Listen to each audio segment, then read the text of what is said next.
All right, man. Your pillars. Huh? You're very loyal to your pillars. You created your business on these pillars. That's true. I mean, it's literally ingrained in my subconscious at this point. Good. So why don't we explain to the audience what these pillars are, why they're so important in understanding what it is that we offer for a prospective client. Sure. So the thing is, one of the first things that you learn in product is your offering. What's your offering, right? We will talk to our clients about it. Our clients, I'm sure most of our clients today already do. Most of our new clients are going to know. Let's say that you're a guns and ammunition shop, or let's just say you're an outdoor enthusiast shop, right? Which is one of my favorite local businesses. Like, as much as people love Academy and Shields and going to all those big outfitter stores, like, they're fun. Bass Pro's got a feel, it's got a vibe. My favorite is to go to a local outdoor enthusiast store, right? Still owned by a mom and pop. The beard gives it away. So no surprise. Right? Like, yeah. I don't have the hipster beard. I have the hipster glasses. No, Paul Bunyan beard for totally have sure. The Paul Bunyan beard. Where's the axe? The red axe would be perfect. Downstairs. Maybe not the hat.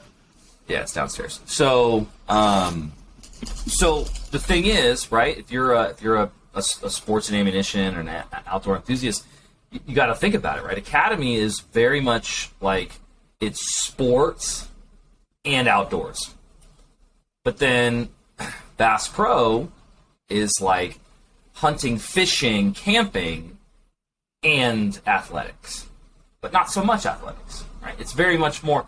Bass Pro isn't as an outdoorsman, outdoorswoman's. It's an outdoor enthusiast. An outlet. Right? It's a store. And then, but they sell a lot of the common things, right? You can buy guns, you can buy ammunition, you can buy targets, you can buy fishing lures, you can buy reels and rods. You can do that at both places. You can buy the boat. You can buy the boat. You can buy the boat. Right?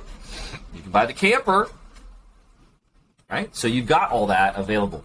So you have to narrow down what is your offering. Like, what is it that your store actually does? And so for a small business, you got to really understand, like, are you a guns and ammunition store? Are you a fishing store? Are you a camping supply store? And so what that is that's like reducing your offering. That's like, it's boiling it down, right? So we offer a ton of services. Second Team offers a ton of services. It goes into the whole theme of why are we called Second Team, right? I'm literally watching European football right now. Like, I'm watching El Clasico. So the Second Team, right? Anybody on Barcelona, Real Madrid, anybody that's been hired to go play football professionally for Real Madrid, if they get told, we're going to hire you, but we're going to put you on Second Team, they're not going to deny that contract. They're not going to say, no, I don't want that contract. They're going to, in a heartbeat, right? Especially since they've been groomed since they were 6, 7, 8 years old. To be on the Second Team is the next best thing to being on the first team. We understand that, right? We want to be your entire resource for digital strategy. But what the fuck is digital strategy? And so I had to boil that down, and I had to boil that down into things that made sense, that were tangible to the average business owner, right? And none of our clients are average, right? So when I say the average business owner, I mean the prototype successful business owner that has arrived at the point where they are viable. They're not a hobbyist anymore. They're not an enthusiast anymore. This is their full time. They have employees, and they're probably their major source of income. And if it's their side hustle and they're doing between 1 and 10 million a year, they're doing a damn good job, right? So what we're trying to do is say, let's take the cost that you're already investing. Let's take the burden of those responsibilities and put it on top of an entire team, as opposed to asking 1, 1.5, 2 people to do that full time at your location, right? Where you're not maximizing the benefit. Let's carry that out and let's put all those individual responsibilities on the 15, 20, 25 people that need to carry out all of the things necessary for a cohesive strategy. The cohesive strategy is so much shit. And so how do you break that down into a simple offering? For me, the best way I could break it down is what I call the pillars, is to just have the 3 core functional areas that we service, right? And I've called those platform, people, and performance. And I did that because I'm a marketer. I can't handle things not being branded. I can't handle things being just, we're not going to say websites and marketing and data. One, those are wrong assumptions. If I boiled it down to all that, if I boiled platform down to website, then we would be taking 90% of platform out of the offerings that we provide. And that's what most business owners are going to think. That's right. So let's start. Website. Means my website. So let's start with platform. Let's break down platform. So platform in your brain, the very first thing you're going to think of is you're going to think of your website. You should also be thinking about your store. You should be thinking about your in-store experience and making sure that your website and your in-store experience are actually agreeing with each other, that there's actually a cohesive marriage between, we want the Target experience for all of our clients, right? We want to take all the tips and tricks and tools that we understand about what Target does, makes their app versus in-store experience. It's not a versus, it's an and, it's a both, it's a seamless experience, right? Doesn't matter what my particular context of need is as a client, as a customer of Target, right? I can start that journey on my app, finish it in store. I can start my journey in store, finish it on my app later, right? All these things work together to be part of a cohesive experience. Platform is also, and I could boil this down to say, platform is anywhere that we can get your transactionable offer in front of a client, in front of a customer, where they can give you a payment, or they can transact with you, whatever. Maybe you don't require a payment. Maybe you have some magical way that you make money and profit, and it doesn't have anything to do with a debit card or cash, right? So whatever that is, that exchange happens, and you receive something from your customer, and your customer receives something that you're providing. That can happen on TikTok. That can happen on Instagram. That can happen on Facebook Marketplace. That can happen in all the digital marketplaces, which when people think of marketplace, they probably immediately think of Amazon. Amazon, eBay, Walmart, Target, Etsy, Rakuten.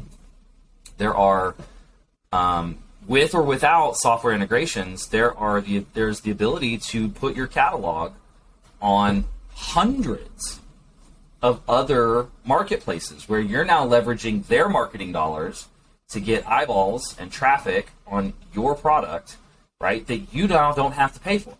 You don't have to pay for that audience. And in a lot of regards, Amazon's the only one that's really shitty about it.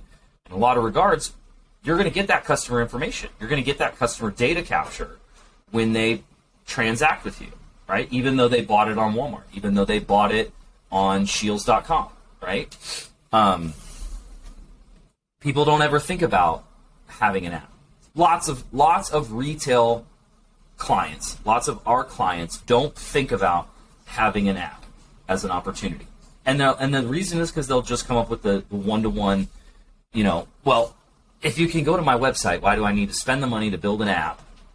Mm-hmm. And are they going to download it? How am I going to get them to download it? And what's the advantage? Well, that's your job. Our job and your job is to figure out what is a unique experience about your brand that would make this something that is a unique experience bundled up inside of an app, inside of an application, right?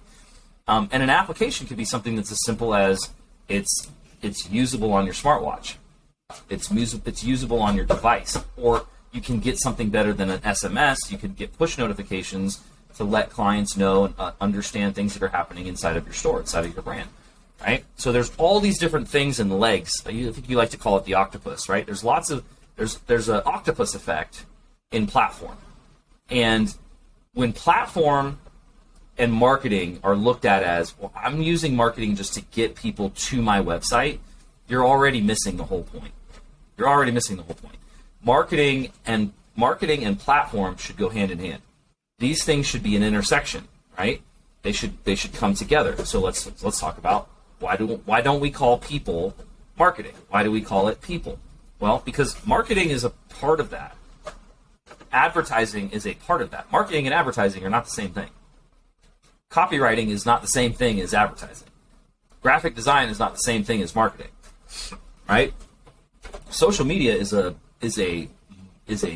seven-headed beast all in of itself, right? And tackling and not just tackling and managing social media, okay, but dominating in social media is an absolute science and art, right? It's social media is this loose term that we throw around and we try to make it mean something that really, for those of us that are deeply embedded in the space, is in a lot of ways like the new frontier. It's the Wild West.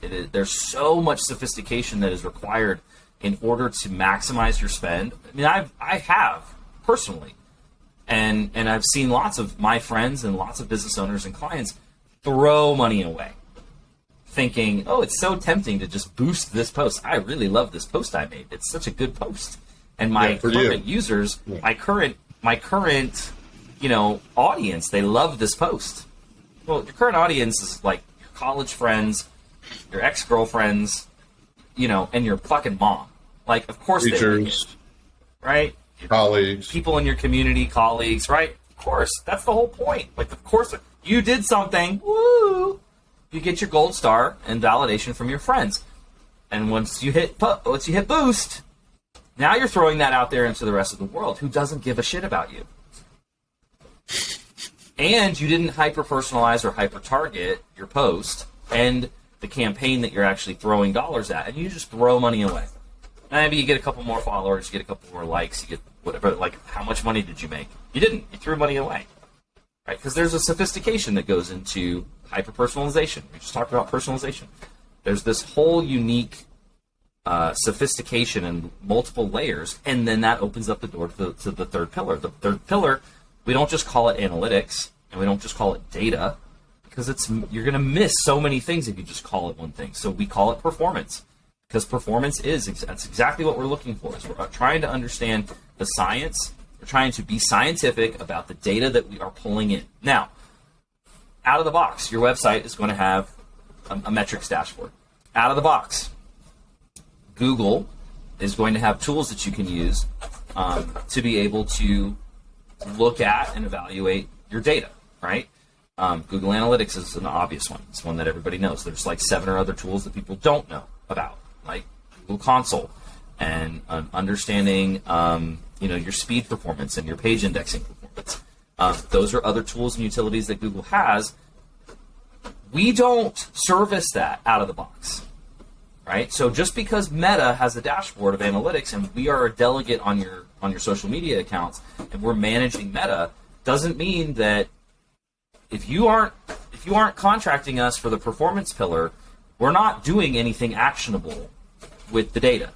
We're not going in there and managing that data and using it and because I don't care about Meta by itself. I don't care about your Meta dashboard by itself, and I don't care about Google Analytics as a standalone, right? I need to see how all of the data from all of those individual dashboards, what's the relationship.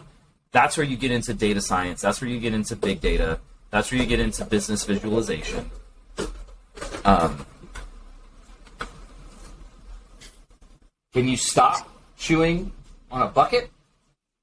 Go lay down. Go lay down. Count. Okay.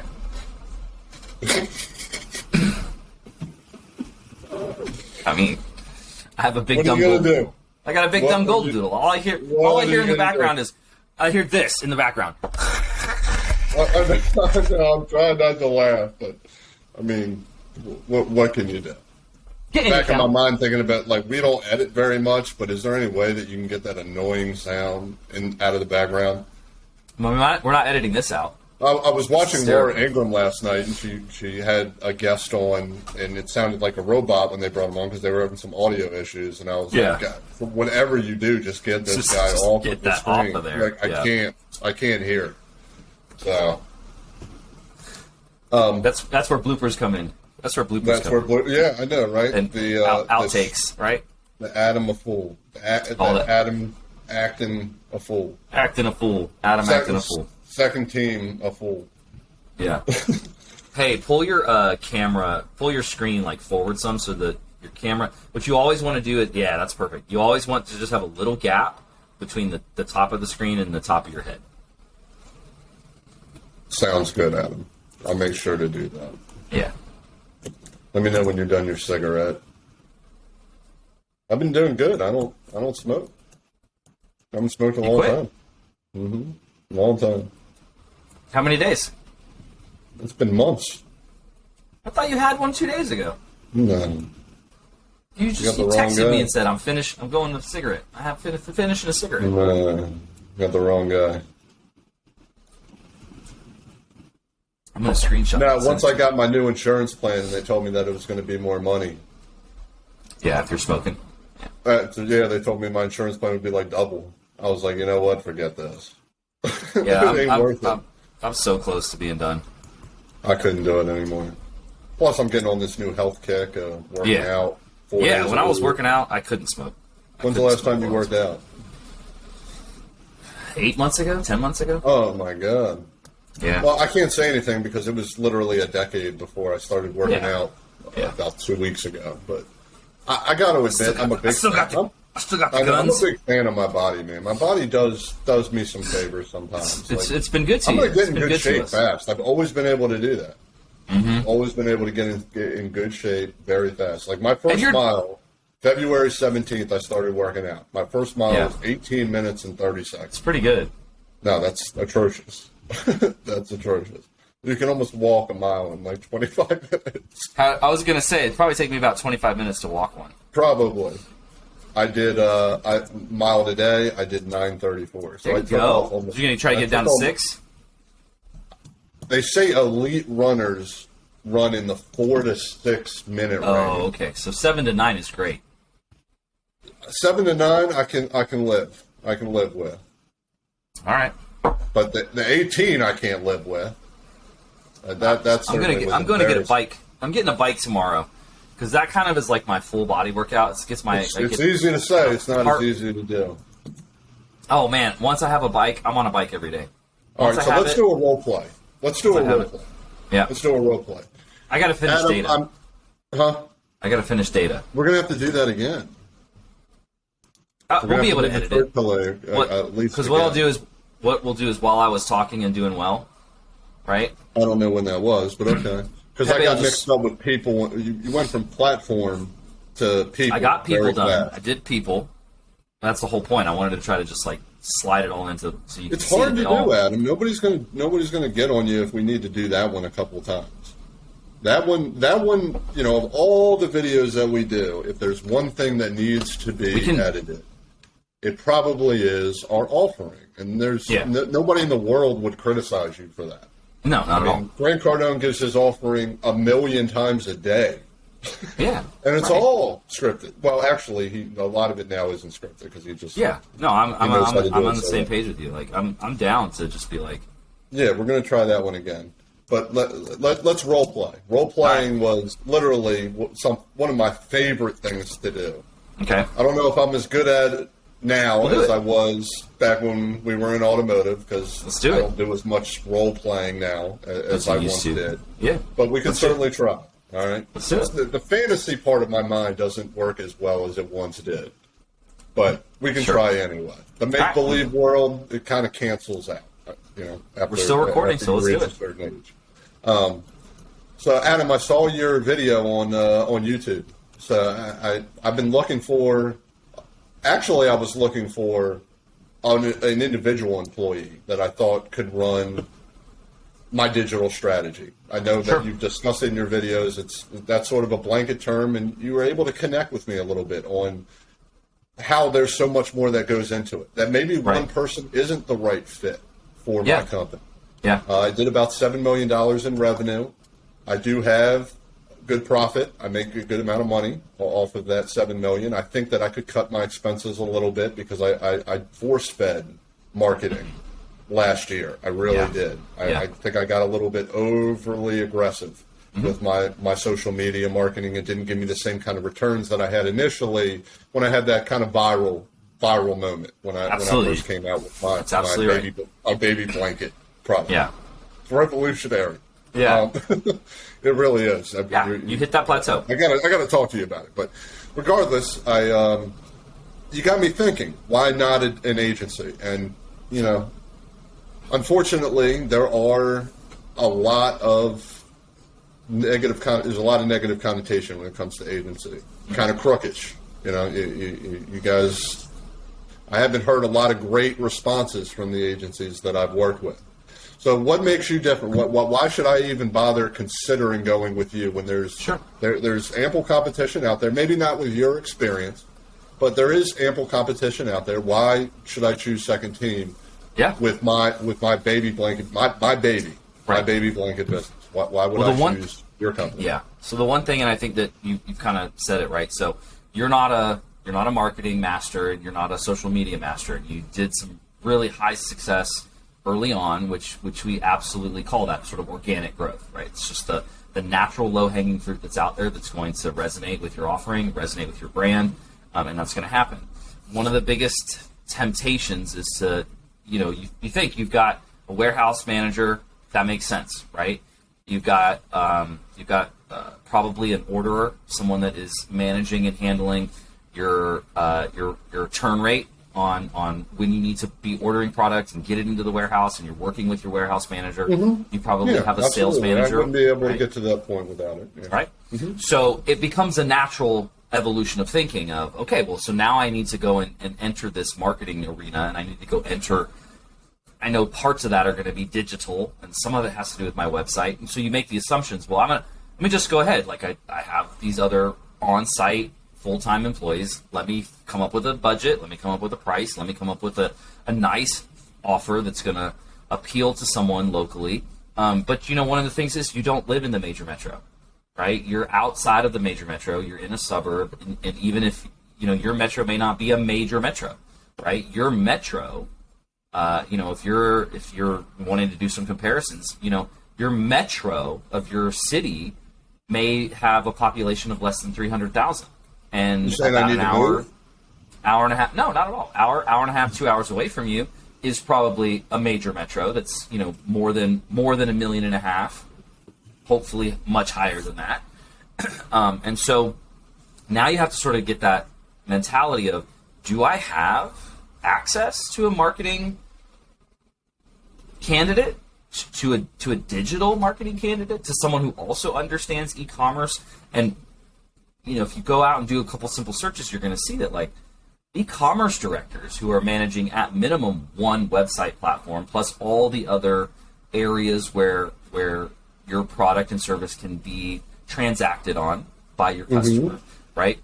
Those are easily $90,000 plus annual salaries, and then the higher the company, the more websites, the more sales volume, the closer to the major metro you are, those salaries can get up into the 300,000 range, right?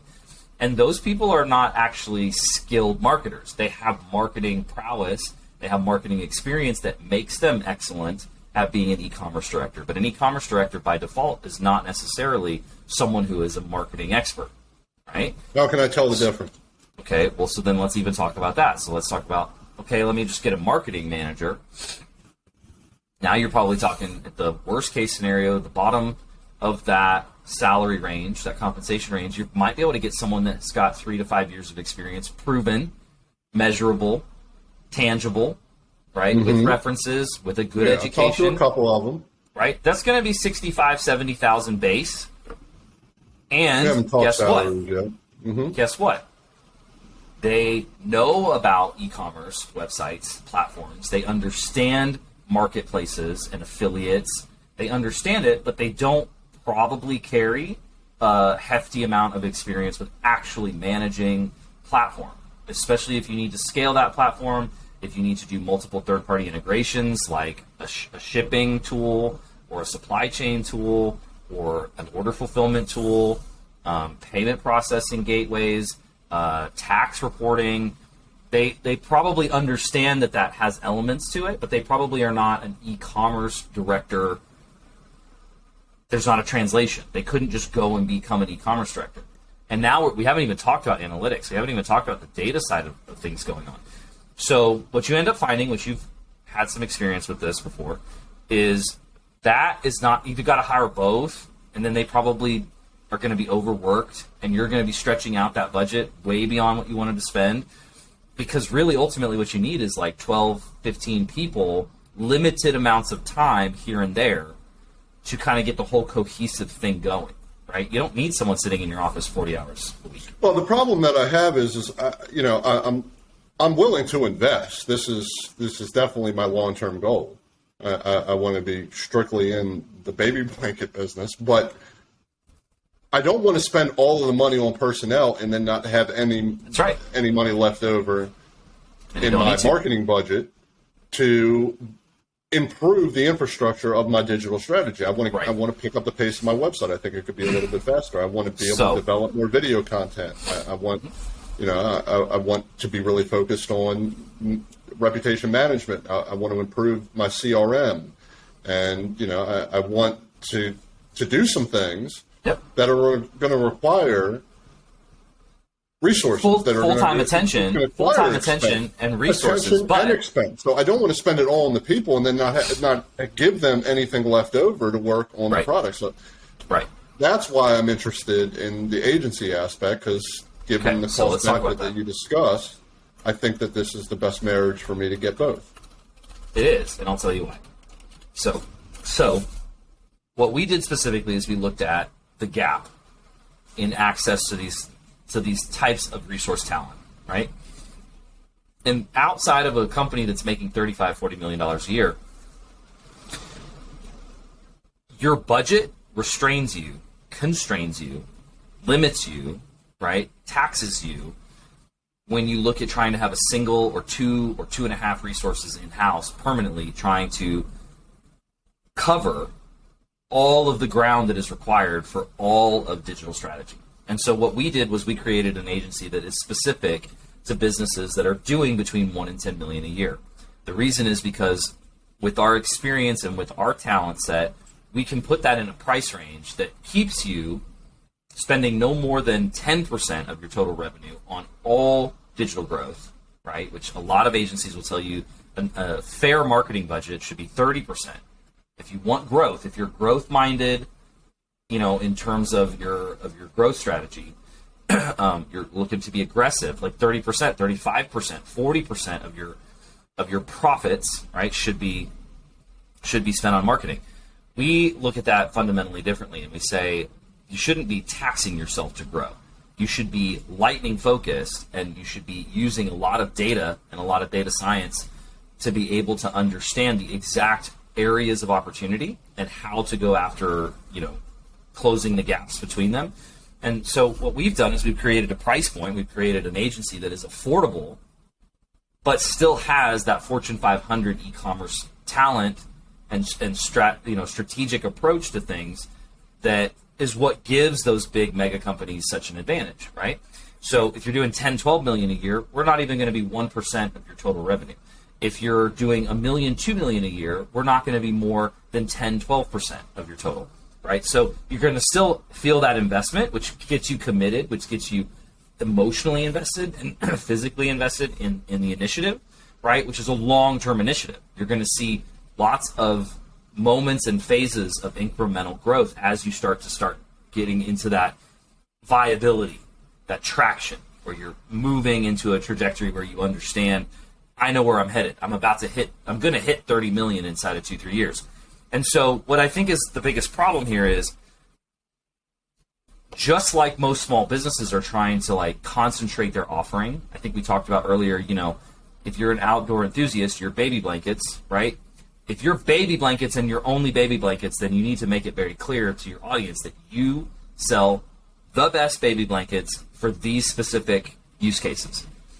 If you're a baby store, then you need to explain what is your differentiation between the other baby stores, especially the big box baby stores that you're competing against, right? For us, we had to figure out, how do you tell everybody in a very simple way what encompasses digital strategy? What is digital strategy? What is all of that? Right? And I think you're, as a client, are starting to get the pieces. You're starting to put it together and realize, oh my God, it's this and it's this and it's this and it's this and it's this. Well, I'm overcoming my hesitation. and starting to become a little bit more of a realist that I'm not always going to get that spike. I'm not always, that viral moment that I had, when we went on Shark Tank was probably the only time that that's going to happen, and I need to come up with a more practical strategy, more practical, logical strategy for long-term growth. And I don't anticipate that all of it is going to be able to happen within the first 60 to 90 days. I understand that I have to pay for work that I'm not immediately going to get a return on. Yeah, because there needs to build that foundation in place. Just like when you... with a lot of my colleagues, a lot of other business owners who that's their primary reservation is that, great, now I have to pay for something. I have to invest in someone. You do. A team.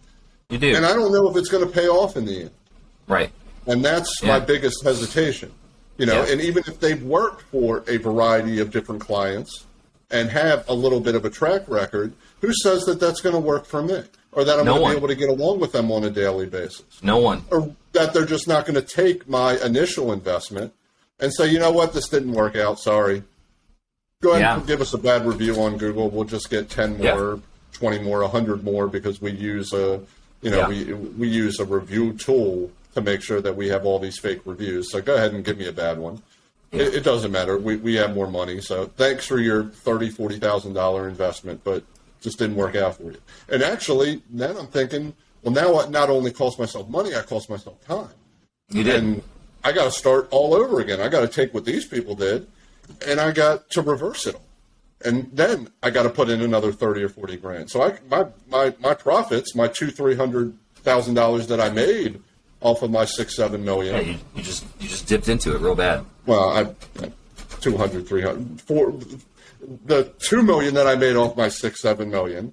Because if you're making that little margin, you got a serious problem. You're in trouble. But that little, my profit now all of a sudden, I've really taken a big hit. I've taken $100,000, $2,000, 10% hit, and 10% of your profit is right. That's away. My salary. That's when that now right. I can't. I can't You're live living the comfortable lifestyle free. that I'm accustomed to. Maybe I got to go get another job. Right. So that's the biggest reservation that I have and a lot of my colleagues have when it comes to agencies is trust. And how do I know that the direction that they're putting me in is the right one when I don't understand all the individual aspects of digital marketing? To. So first of all, any agency that is not willing to have sequential checkpoints of, first of all, the expectation. There should be the setup of the expectation that your first 30 to 60 days. In fact, I was just talking about. We're trying to figure out how do you just say this? How do you explain to a company what is digital strategy? Like, you can go get a marketing agency and they're not going to do anything as far as helping you with e-commerce and website. You can go to a software agency and they're going to help you with your website. They're not going to do anything with data analytics. You can go get an analytics agency, right? So those are 3 separate agencies. Now you've got the trust factor tripled, right? You've got the cost factor tripled. So what we did is we looked at what is digital strategy and we said, let's get in a comprehensive, fully encompassing agency that's capable of doing all of the things that are required to have a cohesive digital strategy. In that first investigation, when you're talking to an agent, you're talking to an agency, whatever, if you don't have access to one of the highest roles inside of that company is probably not going to really care much about you, right? So so Sean, myself, Hope, we have a commitment to FaceTime with our clients. Like, I go on site with clients during the first rollout stages because I think it's important. And who pays for that? Who pays for We that? do. We pay for that out of our profit. We pay for that out of our costs. Yeah. Okay. I mean, that's an investment on our end. So I think that's actually a really interesting point that you said that. So you should see checkpoints along the way that the agency is strategically set up ways of honestly earning your trust. And way before you signed a contract and way before you submitted a deposit, you should have a very realistic expectation of costs, total costs, all your out-of-pocket costs for the year or for the duration of the contract. If your agency isn't talking about multi-year, then that's probably also another sign that they're afraid to talk. They're afraid you're not gonna commit because they're already talking about 2, 3, 4, 5 year plans, and so they're just trying to get you into the short win. I would rather a client never hire us because we're going to immediately talk about 1 year, 3 year, 5 year, 7 year, 10 year, 15 year. All that's going to be in our investigation side, right? If you don't have all these warm and fuzzies and I don't even just mean warm and fuzzies, I mean like viable, actionable, concrete moments of gained trust and understanding of that agency is invested in your success. They want the win. They want to be able to show it and brag about it. They want to talk about it as a case study. If you don't see those things happening in the first several interactions and calls, and you don't see that agency has a strategic roadmap of checks and touch points and check-ins and status updates and progress reports and how are we growing incrementally, what does that look like on scale, what does that look like in the future, that's the wrong agency. If they're using... At what frequencies do you typically see those checkpoints occurring? Because you're not going to know in the first day. Weekly. It should be weekly. First of all, weekly. If your agency isn't already talking about weekly check-ins, then you've got a problem. You've already got a problem. We do implementation in what we call 3-week sprints, and so a sprint is a small, tangible, achievable result, a group of or a collection of initiatives that we're going to put together and be able to accomplish from start to finish within a 3-week period of time. And so as those things play into each other and live on top of each other and work together, you should absolutely, within the first 3 weeks, 9 weeks, 12 weeks, you should absolutely be able to see, right? Okay, the coming together of watching data and looking at data and then starting to make decisions on what target audience are we going to go after, how much is an appropriate spend, what type of campaigns are we going to do, what does the language look like, what is the feel, are we in alignment with the branding, are we trying to put cohesive messaging on all of our platforms where our clients can transact. That should all happen 3 weeks, 6 weeks, 9 weeks, 12 weeks. How do we come to an agreement on all these decisions? Because I mean, it's unlikely to think that every decision on social media or website design that you guys come up with that I'm going to think is best. Well, I'm going to tell you, there are going to be some discrepancies in we're a little thought different process because you're new. You're going to be brand new to working with my company. I've been working with this company for 5 years. So how do you marry those two things? How do you merge them together? How do we become in sync with our? Sure. I'm the owner. I'm going to make the ultimate decision. So if there's something, is there like for every post that you guys do? Do I sign approval or do I say, okay, move forward with it? I mean, because I don't want you guys having messaging that I don't necessarily agree with. So how do we come to terms on that? Yeah, so there's a balance of that, but I will say that we're a little different as an agency in the sense that we talk about a 1-year commitment. We won't do anything less than a year, and in fact, my preference is 18 months. But we're not going to do 6-month contracts, and we also are not going to do contracts that don't include all 3 of our pillars of service, right? And we'll talk about that in a minute. Also, we're going to tell you no a lot, and the other part of it is we're going to tell you this is what we're doing, and the only way it works is if you trust it all the way through. The only way that this is going to work is you're going to have to listen. You're going to have to read the takeaways. You're going to have to digest the data that we're sending you, and you're going to have to play. It's not a painless process. If you're not invested in it, you're going to miss out, and you're going to. Well, I'm giving you the keys to my car. 100%. I'm paying for the gas, 100%. And you're the one driving it around all over the place. Absolutely. We're also the ones plotting out where you're going to go. Well, apparently it's not my car anymore. No, it's your car. But you've hired us. This is, again, why we're called Second Team. You've hired us. You've vetted us. You've gotten to the point where you're happy enough to write the check for half of your entire contract up front, right? You're in that position. Which would be what in ballpark? Ballpark's going to be the product I sell. You know 50, the revenue that I've made. Yeah, so our deposits are going to be between $50,000 and $100,000 to get started. And you're going to be locked into a 1-year agreement. and you're going to have to trust.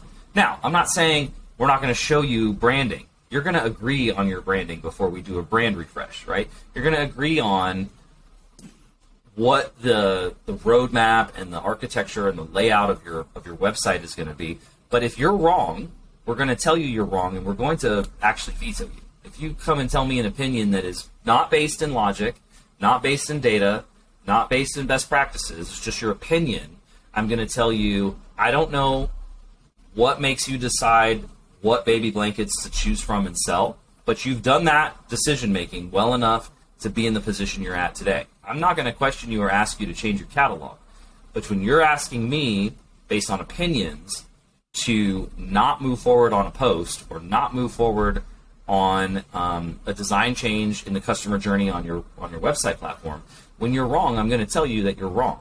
Now, you can cancel the contract and you can fire us, and we're still going to get the full balance of everything that you contractually agreed to. And what return? How long do you think it will take me to see you're saying almost a 10x return on that investment? So if never said a 10x return. What would the cost be? Around what? Never said a 10x return. So what would your estimate? So we don't. So to do comprehensive digital strategy, we don't have a contract less than $90,000, and that goes over 12 months, right? It can absolutely. So when we do our audits, this is the thing: is we're gonna audit every aspect of your current digital landscape, and we're gonna come back and show you where you're doing well, where you're doing great, where you're doing exceptional, where you're doing terrible, what you don't even have in place, what you need to be planning for in the next 2 years, because we couldn't even stand it up today if we wanted to. We're going to walk through all of that with you way before anything. That should be the first moment where you feel aligned. That should be the first moment where you go, that's the right team. Look at all this shit. What is this contract broken down into? Do you do quarterly, monthly? As far as cost. Your cost is going to be broken down. Your average contract is $90,000. So what are your clients paying you every month, 3 months? So you pay upon delivery. Okay. So what that means is we try to break everything down into 3-week sprints. So all the things that we're going to do for you, we're going to do in segments. Right. You're going to have already seen all those things in what we call a scope of work, an SOW. So your entire audit, the results of your audits will be broken down into an entire SOW, and we audit over 1,500 points of digital strategy sort of best practices, and each of those, it could be all the way down to accepts Affirm as a payment method. That's one item in our audit, right? Has TikTok is one item in our audit, right? That's just a very small example. Each of those areas is broken down and evaluated into not implemented, which means you don't have it at all. Implemented but not optimized, which means it's there but it's not very good, right? Implemented, optimized but not hitting benchmark performance standards, which means we've got some small levels of work to do and try to understand why is there a disparagement and anomaly in the data. And then the fourth, which we love to see for our clients, is implemented and optimized, right? And performing at benchmarks. So you're going to have a few of those. Most of our clients have 85 to 90% failure rate on what we audit. And so that audit comes back and we show you about 1,500 things that we need to work on, right? And some of those can't even be done inside of a full year. That's not going to be until the second year, the third year. Oh, absolutely. Wow. Absolutely. And that's why you have a team of 12 to 15 people that are specialized in all their different various areas. How many members are on your team? I mean, it depends on client base at the time, right? So we're in our early days, we were in the 30s. And as we scale, I mean, it's not unconceivable to think that we'll hit 300, 400 within the next couple of years. Mm-hmm. Right? So you can handle the workload. We also have a scalable model. I mean, our model is built to be able to, we know exactly who we want to recruit, where we want to recruit. We're actually constantly recruiting, even if we don't hire. We're constantly looking at team resources, and we're looking at talent on a regular basis, on a daily basis. We're looking at and evaluating and putting those people into our database that when we scale, this is the next person that we want for PHP development. When we scale, this is the next person that we want for TikTok media consulting. This is the next person we want for video editing. Let's take a break. I wasn't a big fan of that one. The whole thing?